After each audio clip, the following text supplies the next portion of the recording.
Hey everyone, I thought I'd make another quick video today because I'm really feeling the Mathcore vibe, so I thought, why the hell not, right?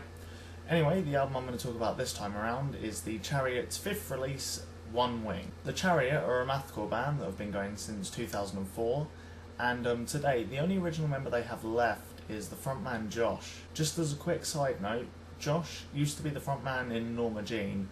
For those of you who don't know who Norma Jean are, they are a very beloved band within the metalcore and mathcore circles. They are highly regarded as one of the most influential bands within both genres.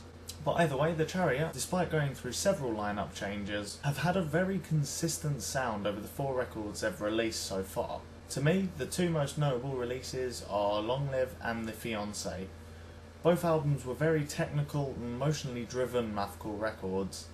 One thing I absolutely love about both of these records is the fact that they are both incredibly sharp and raw pieces of music, and this gave the band a really live and loud feel. There are loads of moments on both of these records where the band utilises feedback to great effect, and there are plenty of moments on this record where the frontman's wailing screams is where the main focus was, and it really sounded like he was giving it his absolute all. Another thing to quickly note is due to the extremely raw and rough around the edges production style and execution, the Chariot have always had a really overwhelmingly hardcore punk vibe to their music. Anyway, on to One Wing. The first thing that struck me about this record is the amazingly colourful album art.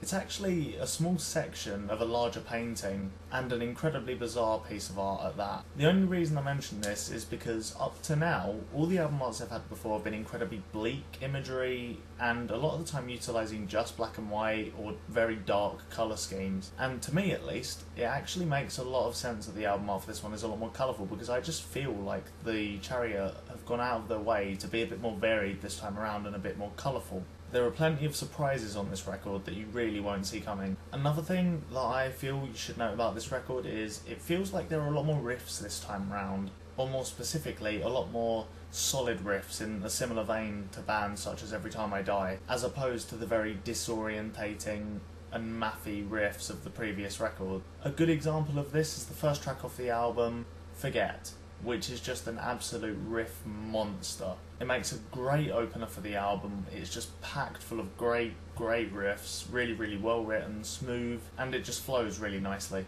I will note that this track isn't quite as attention grabbing and demanding as the opener of the previous LP, Even Perks. But regardless, it's a great opener and it really sets the pace for the rest of the album. Some other tracks to note that are the same sort of style and have lots of riffing on this LP are tracks like Not and Love. However, I do feel that this riff-heavy Chariot at moments doesn't work as well as it does on the songs mentioned. I'll get back to this point a bit later on. Now, the third track, You're, is the first track to demonstrate the more varied and colourful side of the album. It's just a straight minute of singing with keyboards underneath it, and it just really reminds me of something you would hear from a church. This then goes straight into the song first, which opens up with another riff like I was talking about before. However, I personally feel this is one of the weaker ones on the albums, and I just think it falls a bit flat. It's a little underwhelming, but it does the job in a sense. Regardless of that though, this track actually has another surprise in store. After about the 1 minute 20 mark, it goes into a full-on western style guitar riff that just straight up reminds me of your sort of classic spaghetti western standoffs. While this sort of moment in the song's playing, I can almost imagine 2 cowboys in an empty, dusty town in the middle of nowhere, just standing face to face with their pistols at the ready. Another interesting thing about this track is, to help that imagery, at one moment during this section of the song, there's actually a crack of a whip.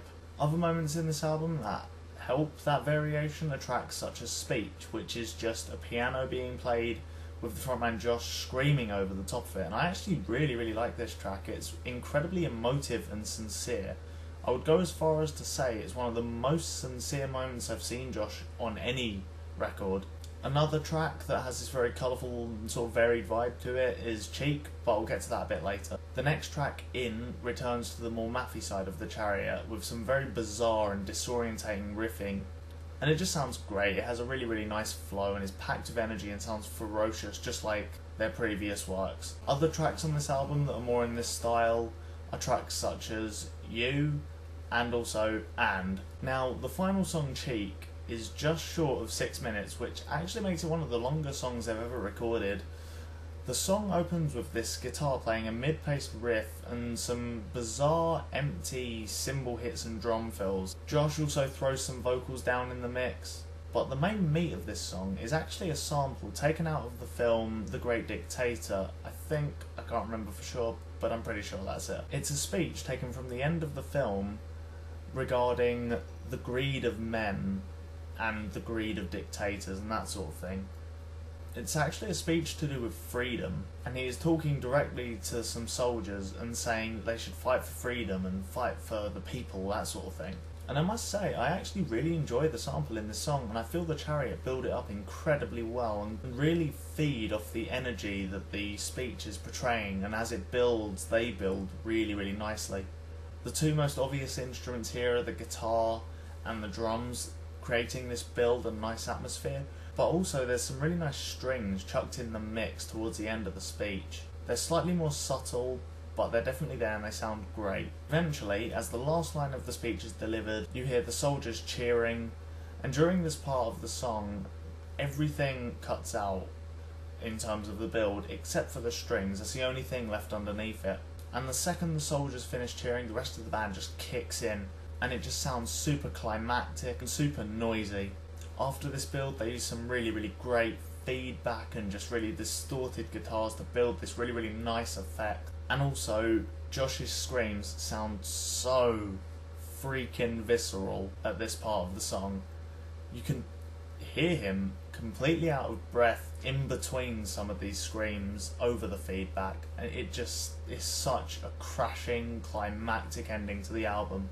Now, despite all the great things I have said about this album so far, I really must admit that there is one overhanging issue that I just can't seem to shake.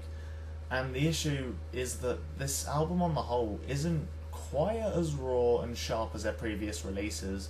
There isn't as much feedback, and there aren't as many dizzying technical sections, which I really, really grew to love, and I think the Chariot do really, really well, especially with the raw production. It just creates a really, really great atmosphere, and it's sadly not on this record as much. Having said that, I do like the fact that this record really brings a lot of new interesting things to the table.